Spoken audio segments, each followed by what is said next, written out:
ગુજરાત રાજ્યમાં જળ સંચય અભિયાનનો પ્રારંભ થયો છે। 80,000 કરતાં વધુ બોર રિચાર્જનું કમિટમેન્ટ થયું છે। આવનારા સમયમાં ગુજરાતમાં 2 થી 2.5 લાખનો લક્ષ્યાંક છે। વરસાદી પાણીનું મેનેજમેન્ટ કરી એક ટીપાને ભૂગર્ભમાં ઉતારવા અનુરોધ કર્યો હતો। રાજસ્થાન અને મધ્યપ્રદેશની 20 નદીઓ જોડવા પર હસ્તાક્ષર થઈ ચૂક્યા છે।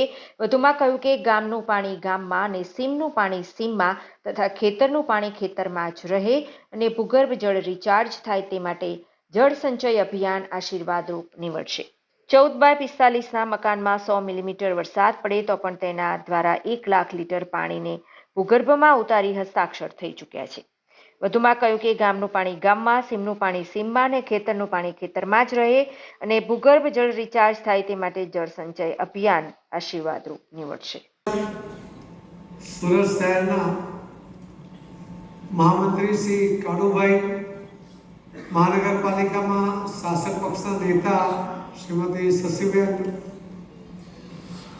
અનેક અહીં આગેવાનો છે, બધાના નામ લેવા શક્ય નથી, અને તમામ સાઈડ ઉપર જે કામ કરે છે એવા ઉપસ્થિત સૌ સાઈડના એન્જિનિયરશ્રીઓ, સૌ આગેવાનો, ભાઈઓ અને બહેનો, આપ સૌને વંદન, આપ સૌને 21 માર્ચમાં